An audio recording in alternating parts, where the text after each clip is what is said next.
E aí, pessoal, beleza? Tudo bem? Bom, eu sou o professor João Felipe, estou com o... Maurício Novaes, Geografia, conhecido também como Gigante. Não sei porquê, inclusive, né? Não sei porquê. Estou em cima de um caixote aqui, professor. Exato, é por isso. A gente é da mesma altura e ele tem isso. Há muito tempo que ele faz isso para impressionar, mas beleza, eu aceito. E a gente está aqui para fazer um trabalho com vocês, especificamente para a UERJ. Especificamente, o que não quer dizer que seja prova específica, né? Exatamente. A gente vai fazer um trabalho para o exame de qualificação para a UERJ.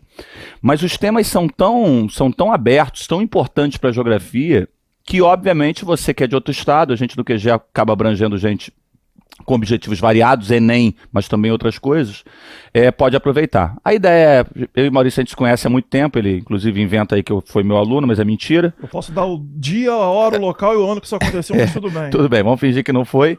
E a gente já faz essa aula há muitos anos e a ideia mesmo é no bate-papo, até para você ter o foco em duas coisas. O conteúdo de geografia, que é uma coisa muito importante, mas um pouco de manha de prova, porque tem momentos que você fica lá assim, a gente percebe uma certa ingenuidade dos caras. Ah, tem duas certas. A gente não quer saber se tem duas certas.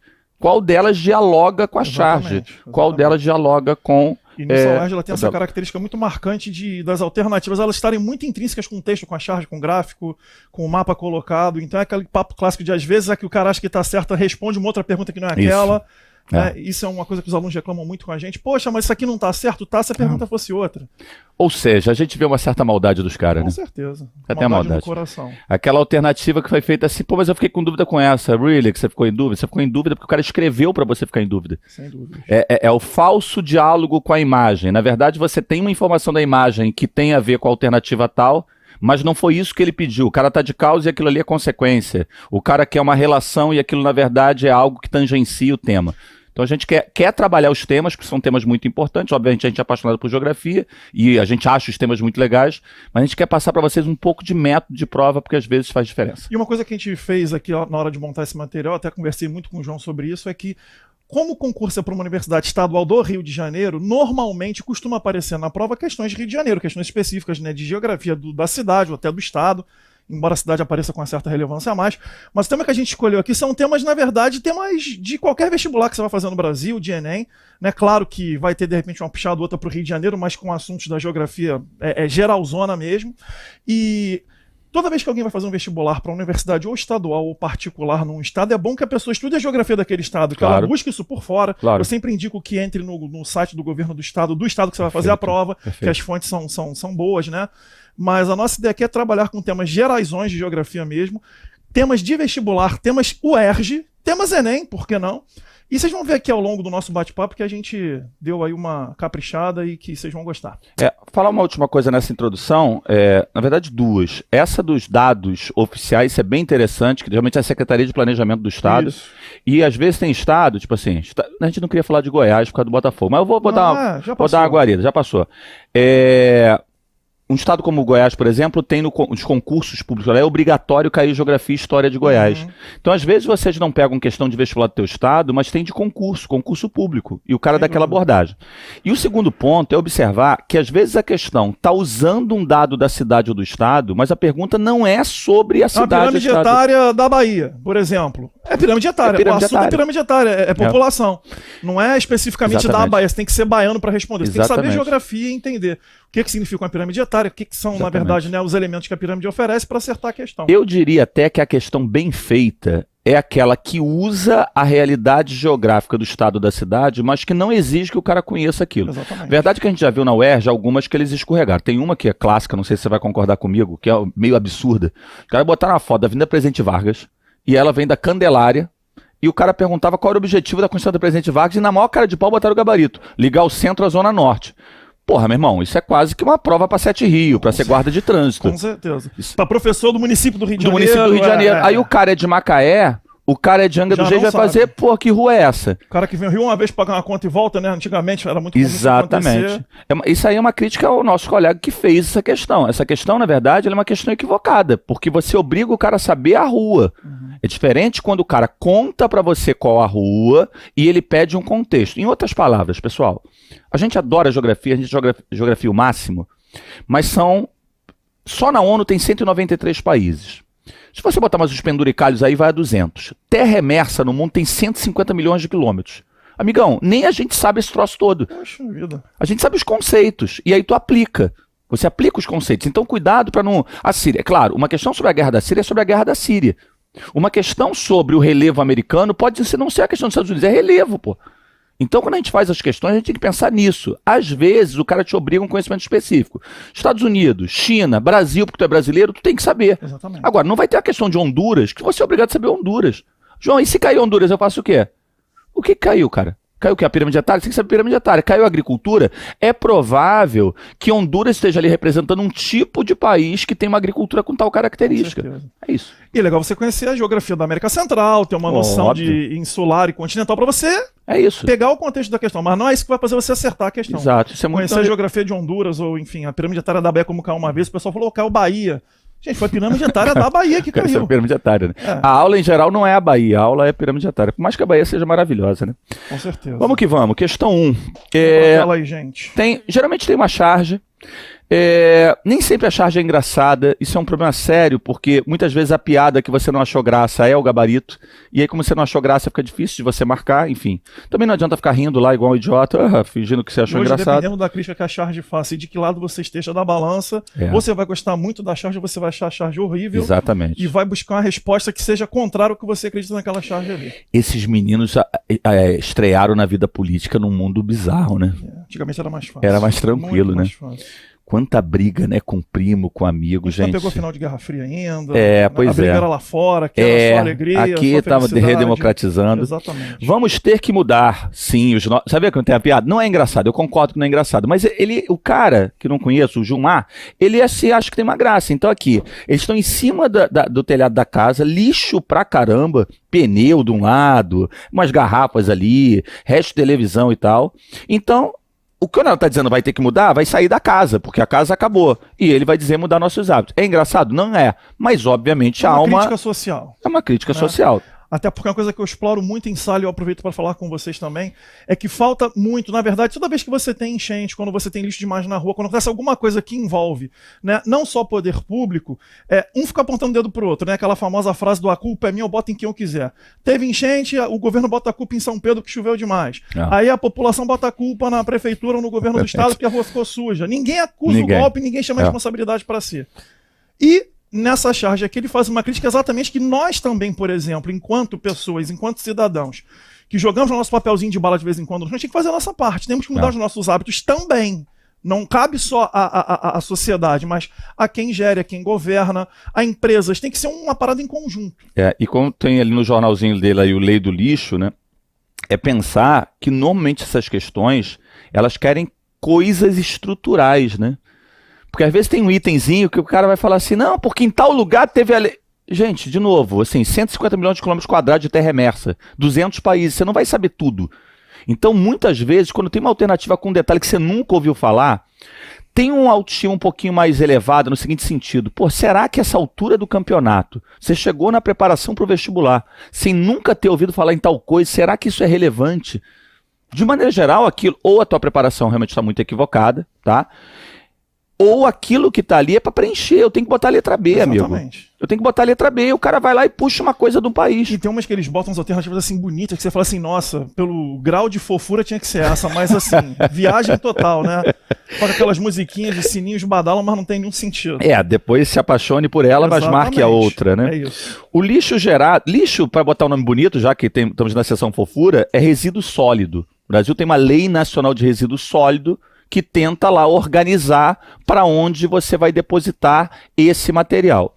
Obviamente, se fosse um papo filosófico de botequim, local que a gente não frequenta, inclusive, lixo é algo muito pessoal, né? Porque o que é lixo para você não é para o outro, né?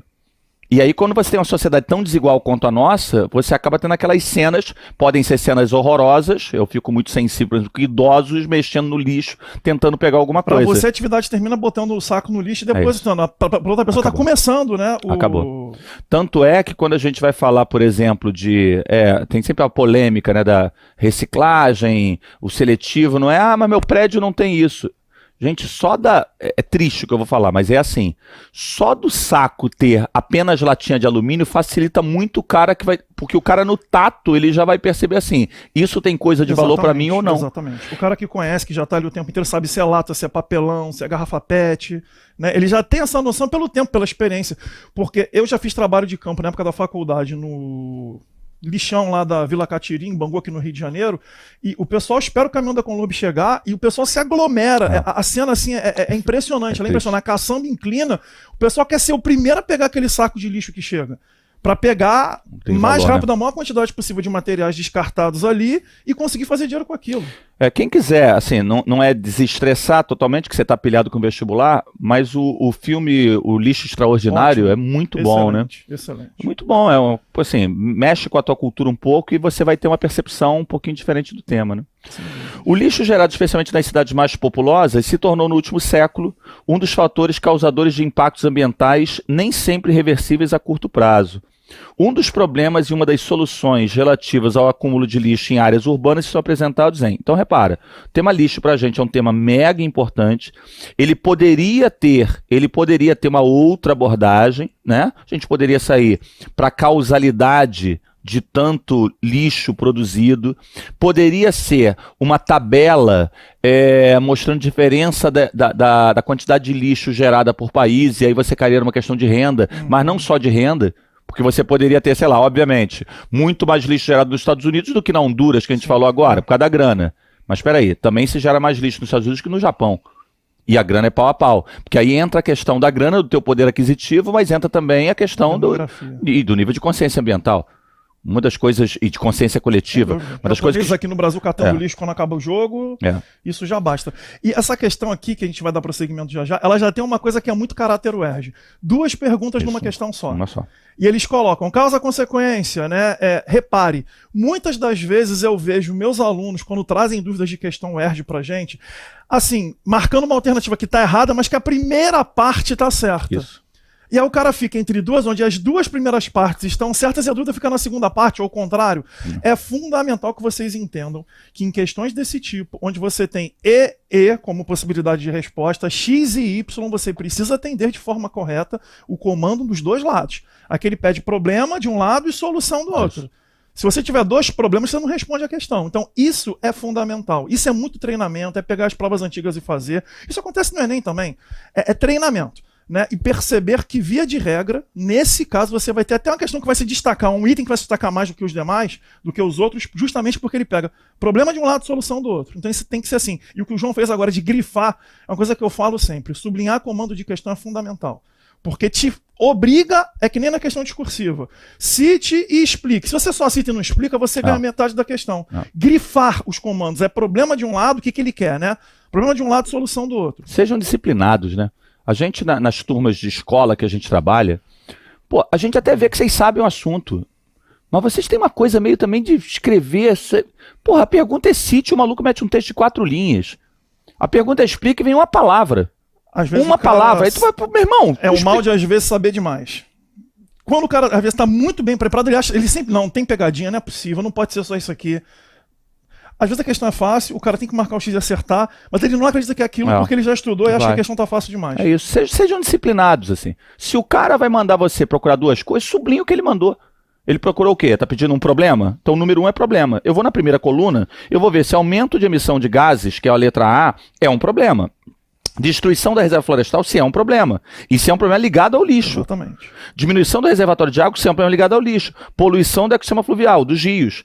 Aí, eu tenho que ver o outro lado. É uma solução a remodelação de área de risco para resolver a questão do lixo? É uma solução a reciclagem do resíduo tóxico? É uma solução redistribuir o núcleo populacional? Essa é bizarra. Essa é bizarra, que você vai querer resolver a questão do lixo. Menino, sai daí, por favor, vá morar no outro lugar. É surreal. Você está falando de uma remoção da população. Então você vê que eu já peguei uma muito absurda. Completamente. É uma solução para a questão do lixo coleta seletiva? Então você vê que numa primeira passada eu já mandei uma embora. Então vocês têm que ser o quê? Obviamente, vocês têm que ter o conteúdo. Se você não tem o conteúdo, fica muito difícil acertar. Sim. Mas você tem que ter uma certa disciplina para buscar aquilo que ele quer. Ele quer, basicamente, um problema e uma solução. É problema aumento de emissão de gases? Pode ser. Pode ser, você tem um lixo muito orgânico, CH4 liberou metano. Porra, João, essa eu não sabia. Gás estufa poderosíssimo, inclusive. Pois é. Mais do que o gás carbônico, inclusive. É porque a gente pensa muito no efeito estufa com a história da queimada e da queima de combustível fóssil. Mas se eu tenho um aterro sanitário, uma das coisas que seria interessante fazer seria pegar esse metano, inclusive, e produzir energia. Exatamente. Então, por mais que a letra A não seja o mais falado, o início dela está correto. A grande questão é, a solução para essa questão do lixo é remodelar a área de risco? O que é remodelar uma área de risco? Você tem uma área de risco, uma encosta, você vai remodelar. Eu estou preocupado com outro problema, porque eu não sei direito o que é essa remodelação, mas imagino que seria uma solução, se é que é uma solução. Uma pseudo-urbanização, de repente, uma melhoria, de repente, em alguma infraestrutura local ali. E aí mas o cara continua jogando lixo. Não adianta nada.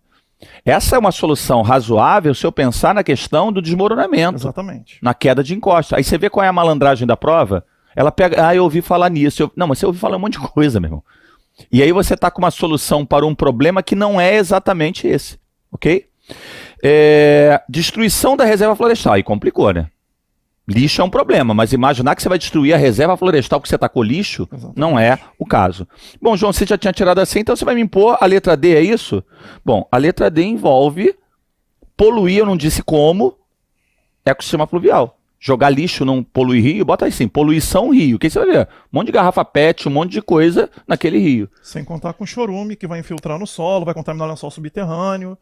Isso é uma realidade braba. Inclusive, uma outra cena que eu presenciei quando fiz esse trabalho de campo lá na Catiri, na Vila Catiri, foi que próximo ao lixão lá, na época, você tinha uma feira livre, onde um poço era a água que os caras usavam para jogar nas verduras. Quer dizer, você contamina o lençol freático, você vai ter rio sendo contaminado. Um dos fatores que acelerou o fechamento do já degradado aterro depois de lixão de Gramacho foi que não estava mais tendo a base embaixo, né? A impermeabilização para o chorume não chegar na Baía de Guanabara. Então, também nesse aspecto, né, vai acontecer. É a garrafa PET, é agora o tal do canudo, enfim, tudo que a gente pode envolver aí. Mas foi o que ele falou, é bem geral.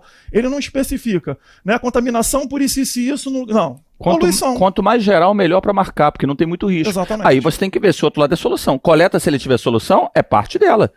Porque se eu faço uma coleta seletiva, eu começo a induzir o quê? Para reciclagem. Então repara que a questão tem um item absurdo, que é o letra C, o final. Tem um item, que é o letra B, que a destruição da reserva florestal não encaixa. E para mim o maior problema para o cara seria a letra A.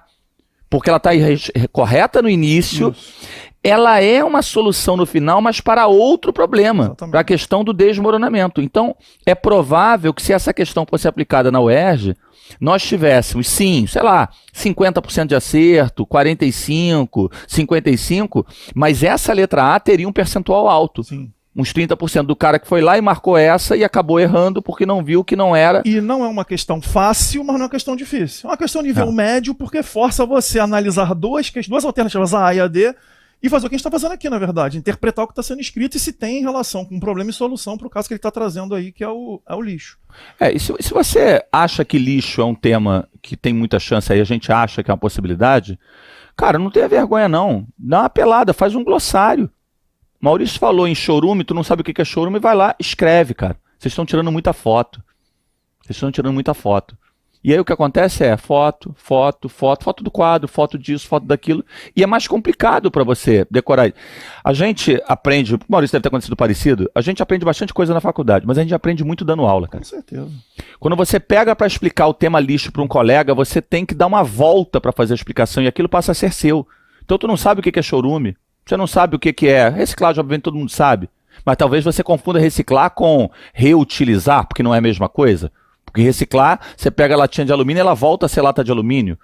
Reutilizar, eu pego uma garrafa PET e transformo ela em uma outra coisa que eu vou usar. Eu pego um pote de Nescafé e coloco lá milho dentro. Isso não é reciclar, isso é reutilizar. Você não sabe os destinos finais, você não sabe o que é incineração. O pote do sorvete que vira lugar para congelar feijão. É, né? Isso. Vai congelar feijão com pote de sorvete clássico. É isso, aquela surpresa desagradável para ter sorvete. É menos lixo. É isso. E você está se apropriando de um produto que você comprou para outro Você quer ver uma coisa que quem não estuda o assunto não conhece muito? Compostagem. Se eu falo o nome compostagem, você... O que é isso? Pois é, vai lá no Google, escreve aí compostagem. Porque a UERJ é assim, na verdade as respostas são curtas. E aí quando você não domina o conceito, porque o texto, a reportagem vai estar lá. Mas se você não sabe o que é chorume, não sabe o que é compostagem, você não sabe o que é incineração, reciclagem, você acaba perdendo. Essa garotada que tem a idade hoje que a gente dá aula aí, via Peppa quando era criança e o vovô Pig o tempo inteiro estava lá com matéria orgânica servindo de adubo, já deve ter até alguma noção. Já deve ter uma noção. Olha aí as imagens. Eu coloquei esse mapa, a gente colocou esse mapa aí na questão, só para vocês darem uma olhada, porque esse material fica com vocês disponível depois, né? Foi produzido pelo IBGE, né? Resíduos sólidos, destino dos resíduos sólidos domiciliares e ou públicos nos municípios. Reparem, né, como a distribuição é irregular, o João está vendo aqui comigo balançando a cabeça, irregular na quantidade de municípios, onde você tem aterro controlado e aterro sanitário. Aterro controlado, a gente tem um meio termo, tá? Entre o lixão e o aterro sanitário. Não é um lixão na sua plenitude, mas também não tem as características clássicas de um aterro sanitário, que é solo impermeabilizado, você cobrir de forma regular o lixo com terra, né? Você não tem aquela mesma preocupação ambiental com o aterro sanitário tem num aterro controlado. Então, onde você tem, né, as áreas mais escuras aqui, que pega essa porção toda norte e nordeste, o descarte do lixo ele é pior. Na área mais urbanizada do Brasil, na região centro-sul, você tem um contingente maior de lixo sendo bem cuidado. Isso é um mapa que pode aparecer na questão de prova, inclusive. Isso pode virar uma outra questão só com esse mapa aqui. Sem dúvida. Né? Falando de infraestrutura, de questões históricas, questões econômicas das principais cidades estarem nessa região. Querendo ou não, você ter gente demais te força a criar uma estrutura melhor para o lixo. Então, é um mapa assim, bem interessante, na minha opinião, porque ele complementa o que a gente está falando aqui. E na tela a seguir, tem exatamente aí, né? Coleta seletiva e reciclagem, lembrando que para que exista a reciclagem, você tem que fazer a coleta seletiva primeiro. Você tem que primeiro separar os materiais de acordo com a origem, para depois você poder fazer o processo de reciclagem. Tem um dado aqui muito bom do IPE do ano passado que fala que 32%, né, 31,9% do lixo produzido no país poderia ser reciclado e transformado em dinheiro. Por enquanto, só 3% dos resíduos sólidos são reciclados no país.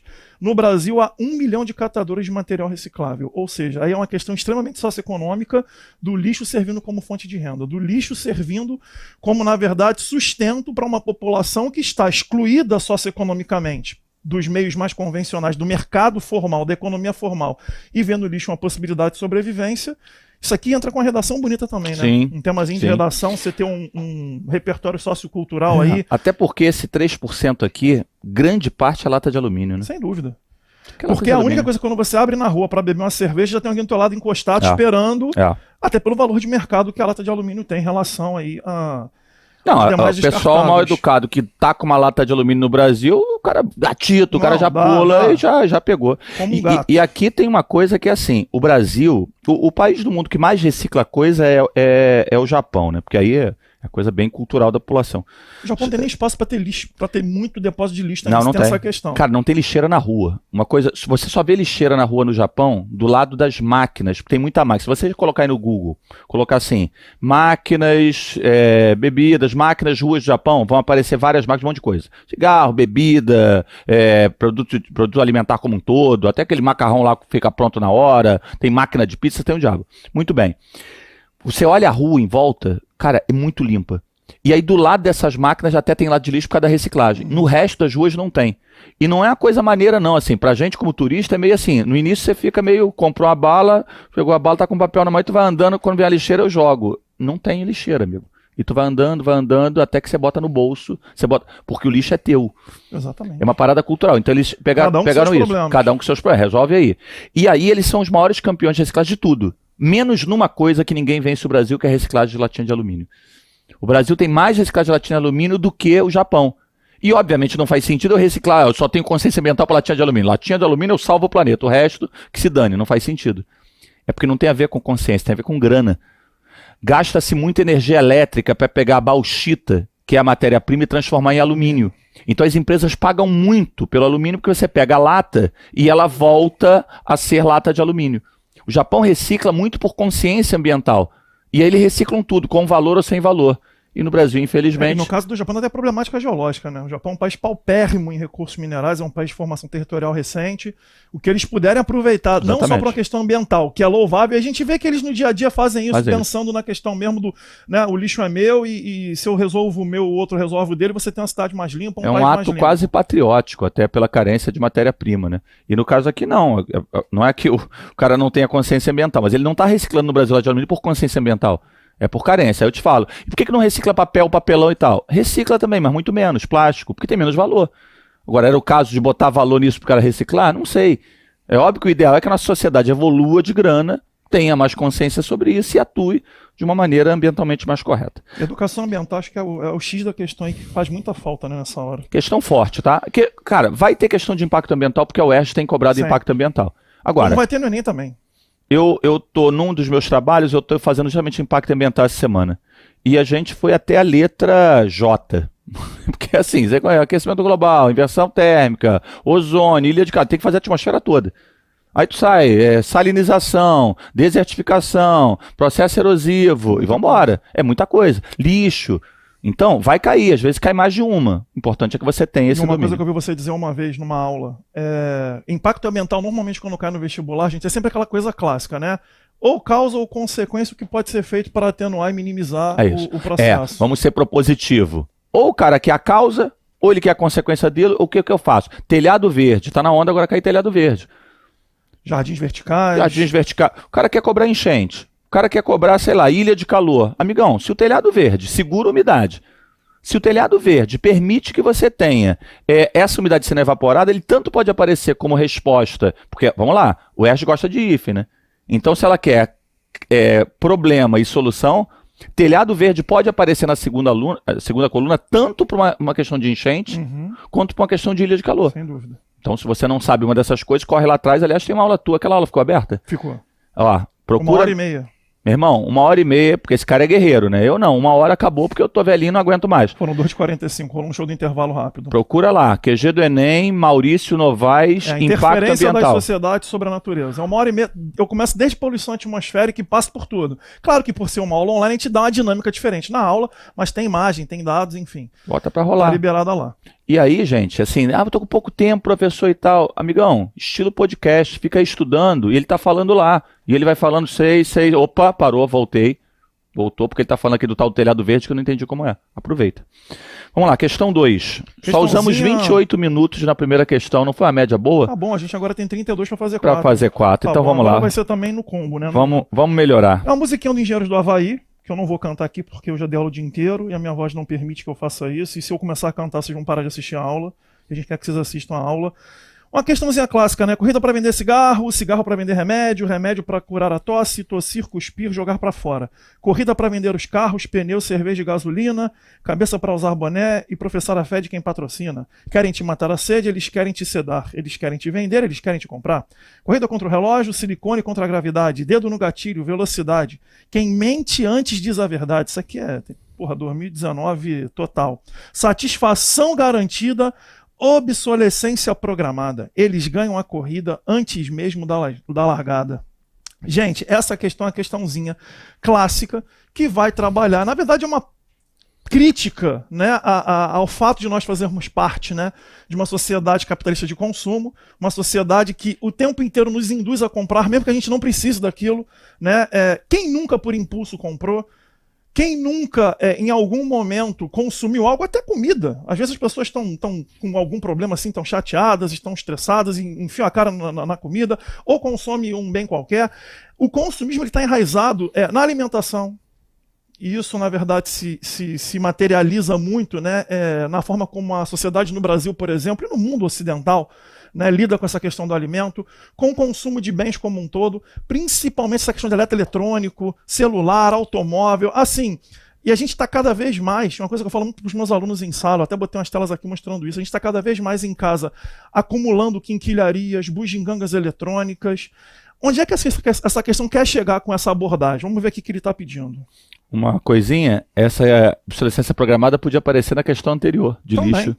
Ela podia aparecer na ideia da causalidade, porque se eu falo de uma sociedade que consome cada vez mais produto e o produto vai ficando trocado rapidamente, descartável, eu podia pensar numa questão de lixo, porque quando a gente falou lá da história do João, vocês levaram 28 minutos na maldita questão, agora tu quer voltar nela? Não, calma, relaxa aí não, a gente vai fazer todas. Só o seguinte, é pensar que se o cara pedisse uma causalidade do lixo, eu posso pensar, porque você fala de solução do reutilizado, reciclar, mas a solução ideal seria o reduzir.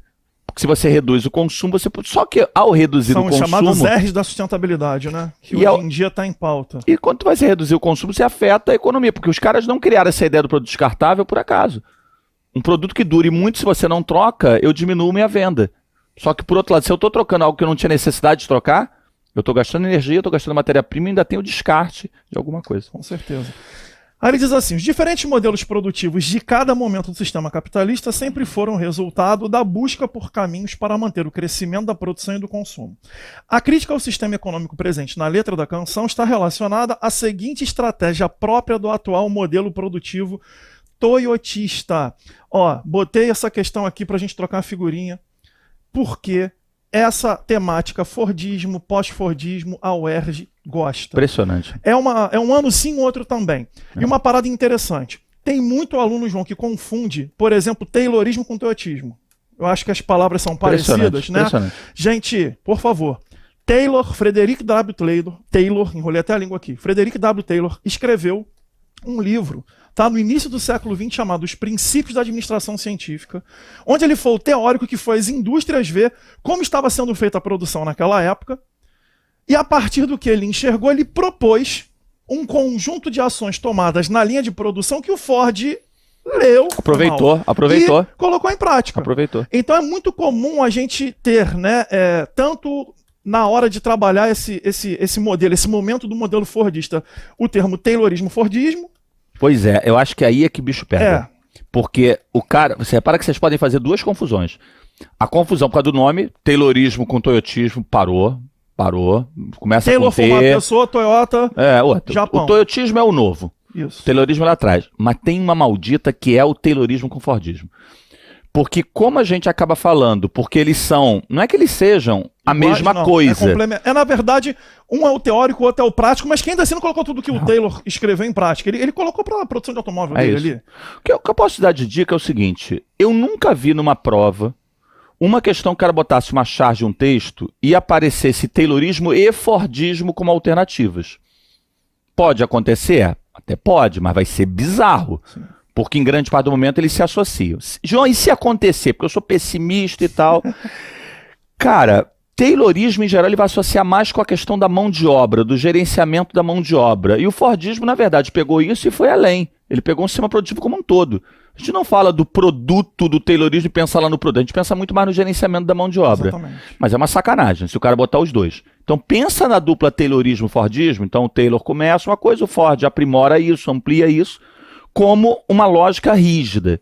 E o toyotismo, o modelo flexível, o modelo pós-fordista, como a lógica da flexibilidade. Lembrando que a UERJ gosta de chamar toyotismo também de neofordismo, pós-fordismo ou sistêmico flexível. Tem vários vestibulares que eles usam como sinônimos esses termos. A impressão que a gente tem... Deve ser a mesma pessoa. Deve ser. Eu acho que deve dar aula disso. Sim. A impressão que a gente tem é que o cara acaba de fazer a prova e faltou a do Fordismo. Assim, tem lá um buraco, tira uma questão e coloca... É uma fixação quase... É um tema que, se você for parar para pensar, vem perdendo uma certa relevância para a geografia, porque já é uma coisa que aconteceu. O toyotismo é uma realidade há muito tempo. Não é uma coisa assim, papo de... É que nem quando pensa assim, vai cair El Ninho? Gente, o vestibular do El Ninho foi o meu, lá nos anos 90. Pois é, depois, foi uma grande surpresa. Aí, enfim, a coisa seguiu aqui. Eu acho assim, é porque você sabe disso, a gente fica com um pouco de ressentimento quando vai dar aula e percebe que muitas vezes no ensino médio, a aula de geografia ela não é bem geografia ou não é só geografia, né? Porque a gente tem uma fixação, uma obsessão espacial. E como não há aula de economia no ensino médio, fundamento de economia, como não há aula de política internacional, a geografia meio que abraça tudo. Na faculdade a gente falava que a geografia era a clínica geral das ciências humanas, né? Pois é. Vai um pouquinho aqui, um pouquinho lá. Porque em teoria, se ele fosse fazer a questão geográfica mesmo disso, ele ia focar no território. E no território fordista, as grandes fábricas, e no pós-fordismo você espraiando, segmentando, descentralizando. Mas isso não é verdade. No ensino médio, amigão, pode ser o produto, pode meio que a questão às vezes é de marketing, às vezes a questão é de jornalismo, é tudo com a gente. Joga pra gente que a gente domina e sai jogando. Bom, temos aí 4 alternativas, né? Aceleração do ciclo de renovação de produtos, imposição do tempo de realização de tarefas fabris, restrição do crédito rápido para o consumo de mercadorias e padronização da produção dos bens industriais de alta tecnologia. Essa letra D aí, ela já explode um bando de coisa, né? Se a gente começar de baixo para cima... A minha dica é, amigão, padronizar te parece algo rígido ou flexível? Impor um tempo para fazer essa aula tem que acabar a tal hora. Isso é rígido ou flexível? Isso é rígido. Restrição de crédito. Isso é rígido. E no outro, mas por que o outro é flexível? Porra, porque ele está acelerando o ciclo de renovação. Você compra agora e já compra outro. E compra outro. E compra outro. Eu li essa semana que passou agora uma reportagem num site dizendo que a Apple anunciou esse ano que o próximo sistema deles, né, operacional iOS deles lá não vai mais servir para o iPhone 6 e para o iPhone 6S. Que são de 2014 e 2015. São só 4 anos atrás que eles foram lançados e já não vão mais prestar. Eu não tenho iPhone já há algum tempo. Eu tive 2. O último que eu tive foi um 4S, uma coisa assim.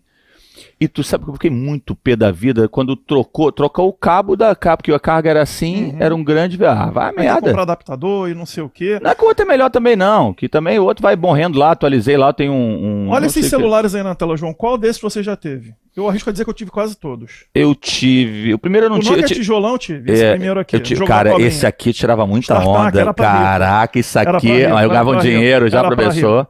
Quando eu dava aula pra tu, tinha isso aqui. Tinha. Esse aqui é o Nokia tijolão, jogo da cobrinha. Esse aqui eu sempre falo com os alunos, quando ele cai no chão, eu falo assim, pô, quebrei o chão, porque com ele não acontecia Exatamente. nada. Exatamente, e bom pra malhar, bom pra fazer um tríceps, você fazer ali um esquema legal. Minha esposa teve esse aqui, ó, que ele brilhava, era o Luminux. Exatamente. Lembra que a gente foi ao cinema uma vez, ela chegou com o celular novo e saiu um negócio azul. Não fazia nada, era uma merda, não tinha nada demais, mas aparecia um negócio azulzinho e achava o máximo. O Saddam Hussein em 2006 foi enforcado. O vídeo da filmagem do enforcamento do Saddam em 2006 é com o Motorola V3, que foi um sucesso quando foi lançado, fininho e tal. O BlackBerry, quando saiu, nossa, smartphone, foi a primeira versão. Gente, estamos falando de coisas que aconteceram nos últimos 20 anos. E esse aqui, o do... Aí, eles estão olhando pra gente chamando a gente de velho, sabia? Não, nada. Eles tiveram Orkut. Isso é uma raça, isso é uma desgraça. Isso é jovem. Jovem é um inferno. Eles tiveram MSN. Mas é um inferno. É um olhar arrogante. É a arrogância do jovem. Que ele olha assim, não, porque esses mais velhos... Cabelos brancos. Espera pra tu ver. Vai passar rapidinho. Daqui a pouco tô apontando o dedo pra tu. Eu esse ano eu completei 25 anos. Eu sou de 84. Só fazer 84. Nem conto eu sei fazer de 94, né? Quando o Senna morreu e tal. Eu tenho 25 anos. Tá bom. Mas, enfim, João me deu aula, né? Comecei novo, eu comecei com 2 anos, eu já dava aula. Garoto, eu já ia. E como a gente é legal com vocês, a gente acaba no iPhone aqui. Tem uma telinha depois pra vocês darem uma olhadinha. Olha que carninha assada que a gente botou pra vocês. Mastigadinho já. Características do Fordismo e do Toyotismo pra vocês que ficam com material disponível em dar uma revisada. Tá? Isso é um tema importante para o UERJ, não tem jeito. Para o Enem também, mas para o UERJ jamais. Então essa questão aí, gente, só nos resta mesmo a primeira. Marcar a letra A. Olha os carros iguais aqui, ó. Olha a rigidez lá do modelo, ó. Um monte de carro igual. Aqui tem um só, mas se você abrir a imagem, o carro de trás podia ser um SUV na linha de montagem, e o outro podia ser um sedã, e o outro pode ser um coupé, e o outro pode não sei o quê. Porque, na verdade, você vai fazendo uma produção que ela tem a marca de flexibilidade.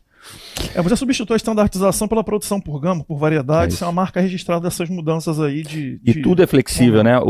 A produção é flexível, o trabalhador também, porque ele não vai ficar repetindo tarefa. E tu pega as características, o estoque é mínimo, os operários interrompem a produção a qualquer momento, não tem aquela coisa de corrige só no final como acontecia no Fordismo. Uma perda de tempo assim, absurda. Muito legal. Vamos para a terceira. Muito legal. Temos aqui mais uma chargezinha, né? Esse iPod, ainda tá iPod, hein? Nem se fala mais em iPod hoje nem em se dia. fala mais disso, Esse iPod novo tem mais de 1000 funções. Aí o rapaz ali, o empresário, principalmente de pifar logo para eu lucrar. Da Apple, na verdade, os caras escancararam que quando você atualiza ele começa a morrer, né? Exatamente. Não rolou um papo desse?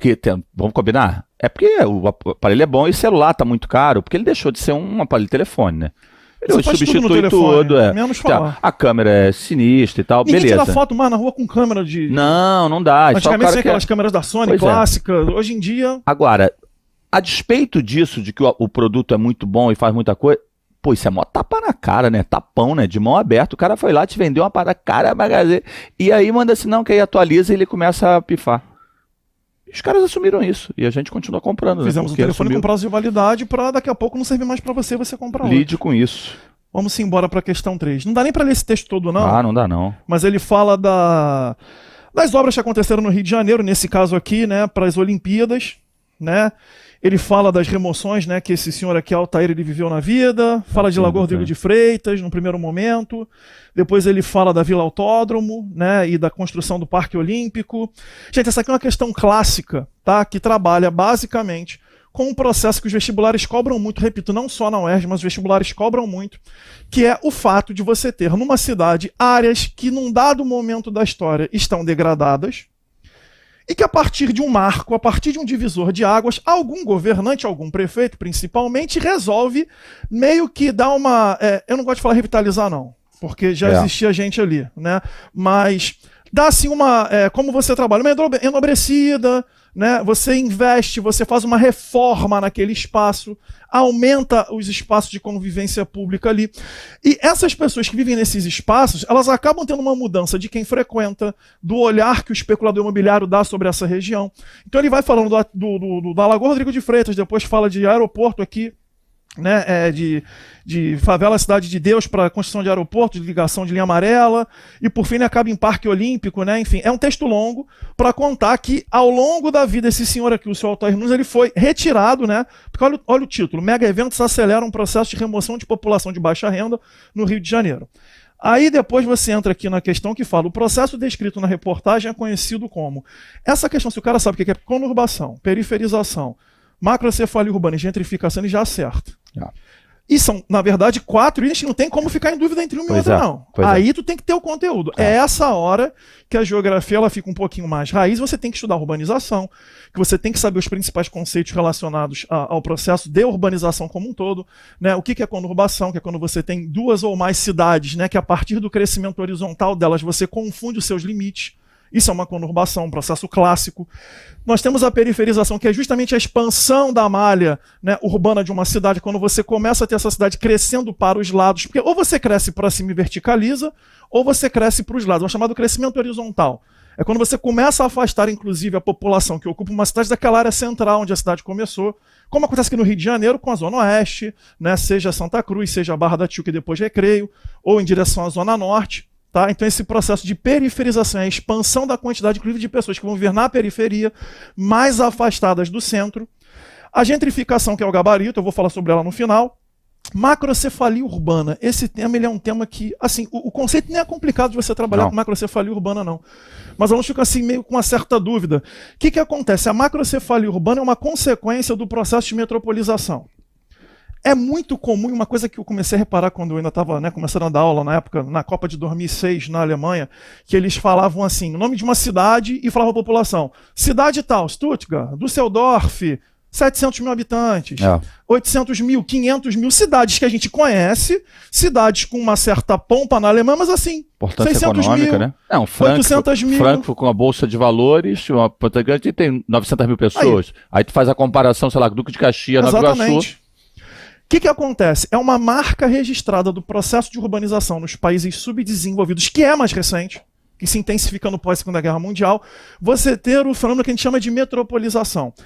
Em países do mundo subdesenvolvido, onde você tem uma concentração muito grande de população em poucas cidades, porque essas em relação às demais ainda não apresentam alguma infraestrutura, você vai ter metropolização, inchaço urbano, e como consequência desse processo, uma única cidade tendo uma população significativamente maior do que a população das demais cidades daquele país. É uma cidade que está inchada, fruto da metropolização, que concentra os melhores investimentos. Reparem, melhor não quer dizer no sentido de, tá tudo bem suprido. Não, mas o melhor em quantidade, maior e melhor em relação às demais cidades e que aglomeram a quantidade muito grande de pessoas. Isso provoca a macrocefalia urbana, uma cidade maior, grande demais, porque ela foi uma das poucas escolhidas por quem governa ao longo do tempo para ter um pouco mais, né, de recursos que as outras cidades vão ter. E aí sobra a gentrificação, que é o gabarito, que justamente é uma consequência, é na verdade um desdobramento que rola sempre quando você tem essas reformas urbanas acontecendo, e essas reformas urbanas elas acabam promovendo o quê? Você, antes da reforma urbana, aqui no Rio, o caso do Porto é ótimo, né, do projeto Porto Maravilha, que você substitui um local onde antigamente os cruzeiros chegavam no Rio de Janeiro, né, na região ali do Pirra-Mauá, e o cara dava de cara com elevada perimetral, com ruas sujas, com mendigo nas ruas, né, casas, inclusive, na Praça Mauá de Baixo Meretriz, assim, um ambiente fétido, era o cartão de visita de quando o cara chegava no Rio de Janeiro. Diferente de Porto Madeiro, na Argentina, que o cara já parava ali, porra, edifício de arranha-céu, cassino, restaurantes, né? Então, assim, isso começa aqui no Rio de Janeiro, por exemplo, esse processo em especial. Né, na última administração da prefeitura, você tem essa reforma na região que substitui todos esses ambientes, né, digamos assim, que jogavam para baixo, né, tanto o aspecto visual como o aspecto do valor do solo naquela área e substitui por museus. Você tem VLT, você derruba perimetral ali.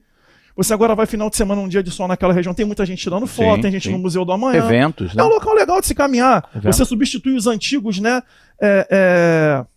as antigas áreas, né, portuárias, os antigos, né, galpões dos portos, né, que hoje não se usa mais por causa do container. Aliás, há um tempo já você não se usa mais. Exatamente, evento de cerveja, lançamento de marca de cigarro, lançamento de novela.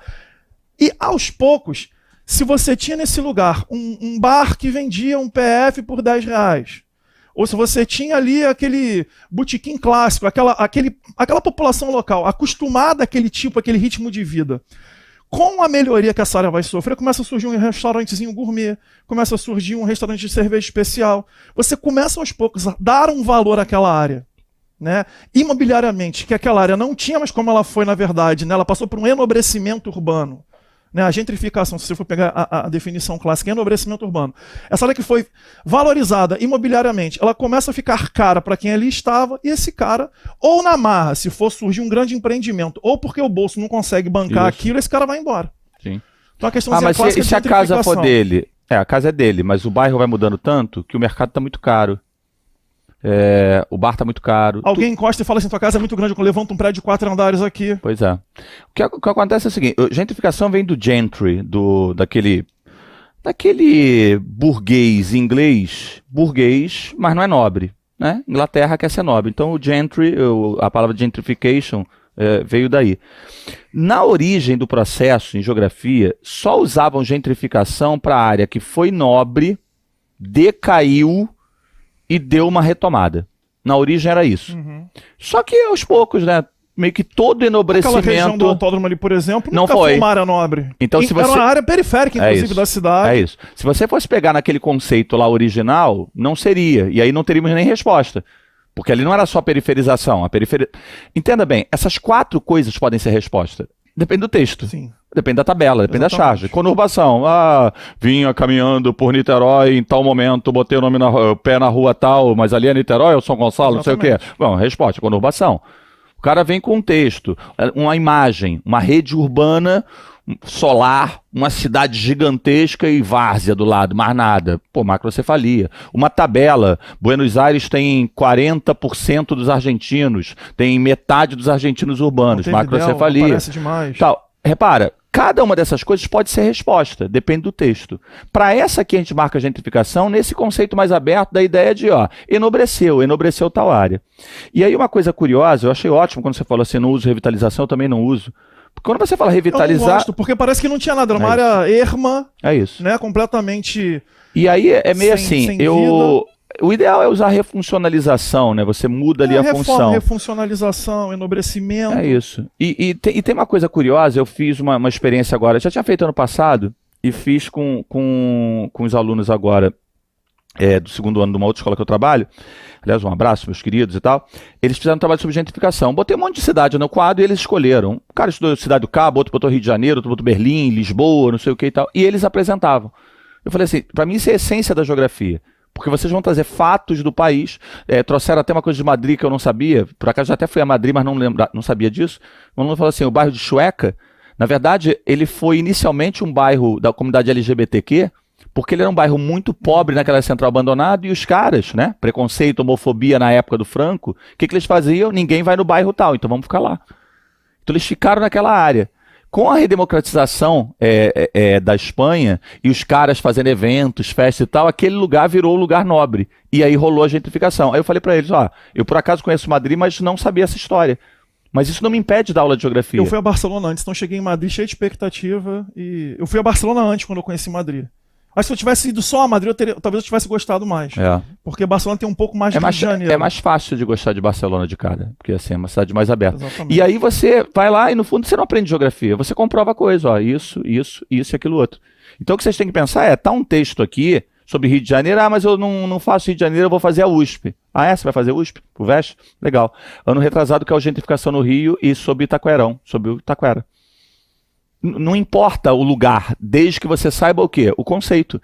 A lógica aqui o cara contou uma história. Se essa história fosse para um vestibular madrilenho, sul-africano e tal, pouco me importa. se eu sei qual é o conceito. Exatamente. Beleza? Vamos fazer duas no expresso agora aí? Vamos lá, é rapidinho. É uma isso de aqui vai escala ser e uma de... pai e bola. Aí tem aqui algumas charges, né? Ó. Olha, filha, naquela casinha lá embaixo a mamãe morava quando era criança, com a vovó e o vovô, a gente teve que sair de lá, virou patrimônio, o empresário paulista comprou tudo. Aí tá o centro histórico, que foi, né, passou por essa reforma, essa refuncionalização e a comunidade. Fica ligado com a ideia de identidade, porque às vezes um bairro tradicional, ele, melhorou a infraestrutura, não sei o que e tal, mas ele vai perdendo a identidade, né? Ele vai deixando de ser aquele. E tem umas duas telas aqui que mostram que é a gentrificação, né, tem mais uma chargezinha. Né, efeitos, né, as consequências, vocês podem acompanhar depois com calma, né, fechamento de comércio, enfim.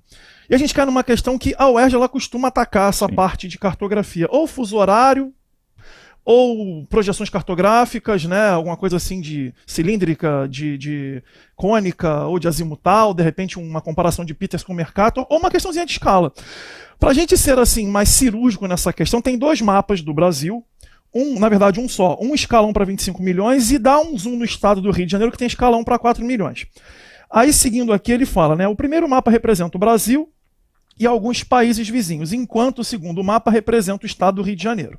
Em cada um deles está indicada a escala utilizada para sua confecção de 1 para 25 milhões para o Brasil e 1 para 4 milhões para o Rio de Janeiro. Antes de eu ler as alternativas, eu queria já de cara, tá, mostrar para vocês três mapas. Escala grande e escala pequena. Na verdade, são três mapas. O primeiro mapa dá um zoom no bairro de Botafogo, aqui no Rio de Janeiro. Aliás, lindo nome para se dar para um bairro, concorda, Sim, professor? sensacional. Acho muito difícil. Tradição. O mais tradicional é o que eu diria. O bairro mais tradicional. É isso aí. E você tem, num segundo mapa, tá? Ainda aparece Botafogo, mas agora numa escala de 1 para 50 mil. O primeiro mapa, né? Uma planta do bairro, onde você consegue ver com detalhamento grande as ruas, escala 1 para 10 mil. No segundo mapa, nessa área aqui, aparece a área que foi marcada no primeiro mapa, né, Botafogo, mas você já consegue ver Laranjeiras, já consegue ver o Leme, você já consegue ver mais, né, ruas e bairros no entorno dessa primeira região. E o terceiro já aparece para a gente, né, numa área bem restrita. O quadrado onde aparecia Botafogo, você vê cidade de Rio de Janeiro, você vê região metropolitana, já consegue ver a região serrana, né, Teresópolis, Petrópolis, as cidades na serra aqui. São três mapas que mostram o mesmo lugar, mas com escalas diferentes. Esse tem 1 para 1 milhão e os outros dois. O primeiro, né, o que dá mais detalhes de Botafogo, 1 para 10 mil, o segundo mapa, 1 para 50 mil. Gente, volta em mim aqui. Quando a gente trabalha com escala grande, escala pequena, reparem, o João está colocando as frações aqui do lado para justamente a gente ter uma capacidade de enxergar isso matematicamente falando. Quando um mapa me oferece mais detalhamento sobre um lugar, eu sempre falo que é como se eu estivesse no elevador panorâmico num andar mais baixo, onde eu consigo ver uma área maior, digamos assim, uma área menor, mas com mais detalhes, eu vejo um bairro, mas vejo bem. Ruas, praças, escolas, shopping. Quanto maior o detalhamento, tá, maior vai ser a escala. Se a escala é 1 para 10 mil, como aparece no mapa, acompanha no mapa aí de novo. Se é 1 para 10 mil, quer dizer que neste mapa o bairro de Botafogo está 10 mil vezes menor do que ele realmente é. Enquanto que nesse outro mapa aqui, por exemplo, Botafogo vai aparecer dentro da cidade do Rio, que aparece ao lado dos demais municípios aí de boa parte do estado do Rio de Janeiro, 1 milhão de vezes menor. E aí entra a coisa da fração. O que é maior, o que é menor? Dividir 1 para 10 mil ou 1 para 1 milhão? Peguei R$10, vou dividir por 2 pessoas, 5 prata para cada um. Peguei R$10, vou dividir por 10 pessoas, R$1 para cada um. Tem que saber fração, meu irmão. Se eu divido Botafogo 10 mil vezes, isso é um resultado. Se eu divido 1 milhão de vezes, é outro resultado. O tamanho é menor. Se você não souber que quanto maior o denominador, menor o resultado, se você não souber, se eu dividir mais vezes, eu sei que tem uma galera de humanas que às vezes é muito ceguinha em matemática, assim, amigão, isso é muito básico. Fala que errar é humanas. Assim, pois é, mas a gente tem matemática na faculdade de geografia também, senão a gente não chega na estatística. Exatamente. Então a ideia é, se eu tenho aquela escala com um monte de número, ela é menor, é o contrário. Por que ela é menor? Porque você dividiu pra caramba. Se tem menos números, você dividiu, então é inverso. Quando ele me dá essa escala aqui, eu tenho que pensar que essa escala aqui é maior, essa aqui é menor. Numa escala maior, eu perco a abrangência, mas eu ganho detalhe. Numa escala menor, já que eu dividi pra caramba, eu ganho abrangência e perco detalhe. Se tiver muito ruim para você, pega a miniatura. Tem alguém aí em casa que tem as miniaturas nos carros? Se tiver lá 1x16, o carro vai ter um tamanho. Se tiver 1x32, ele vai estar menorzinho. O que eu falo para os alunos também é pegar o celular no Google Maps e abrir e fechando o dedo. Quando você abre, quando você pega o mapa e começa a abrir, você vai chegando na rua onde você está, você vê com mais detalhes uma área menor, mas aquela área foi reduzida uma quantidade menor de vezes, porque o denominador foi menor para você chegar àquele resultado ali. Quando você começa a fechar, daqui a pouco você está vendo o estado onde você está, a região onde você está, o Brasil, a América do Sul, você está fechando o dedo. Menos detalhamento, uma área mal representada. Gente, para a gente dar aqui uma luz final à nossa aula, essa questão só pode ser letra C, o gabarito, que fala que os níveis de detalhamento... não pode ser a primeira, porque escala pequena não vai te dar maior detalhamento. Já mata. Ela vai te dar abrangência. Foi embora. Na B fala que a escala utilizada na representação do mapa do Rio de Janeiro, 1/4 milhões, é menor do que o mapa 1/25 milhões. Se dividiu menos vezes, ela não é menor, ela é maior. Foi pro saco. A C diz que os níveis de detalhamento observados no mapa do Rio de Janeiro resultam de uma utilização de uma escala maior do que a do mapa do Brasil, que a gente acabou de falar agora. E na D a continha, 1 centímetro igual a 4 milhões de centímetros, 1 centímetro igual a 25 milhões. Aqui no caso, no mapa do Brasil, 1 centímetro representa, não é 25, seriam 250 quilômetros. Porque o que a gente faz? Voltando aqui, ó, tem que cortar 5 zeros, João. Decímetro, metro, decâmetro, hectômetro, quilômetro. Pronto, 250. Foi embora. E ele fala que no Rio corresponde a 40 quilômetros. O Rio tá certo. Mas aí a metade já tá errada. Vamos lá de novo. Tirei os 5. Opa, Rio 4, 5. O Rio aí tá certo. bom. O Rio tá certo, mas o Brasil tá errado. Só sobra a letra C mesmo. Você vê que, assim, não é que caia muito, mas caiu uma questão de cartografia. E às vezes, é a diferença do B pro A. Exatamente. Então não dá mole. Dá uma olhadinha na cartografia. A última vai ser realmente Express. Uma charge. Analise essa charge do cartão de carros do Latuf. E aí você tem aqui alguém com uma pasta de imigração. Talvez você esteja vendo o símbolo da União Europeia ali. Espero que você esteja vendo. Né? Como é que eu ia saber isso? Sabendo. Eu tenho que ver que o mapa da Europa...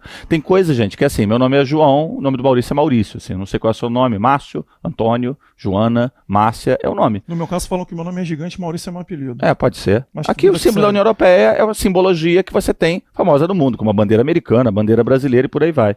E essa ideia do cara morto aqui, provavelmente ele está dando a ideia do mar Mediterrâneo. Olha o nome do mar, Mediterrâneo, no meio das terras. África e Oriente Médio para cá, Europa para lá.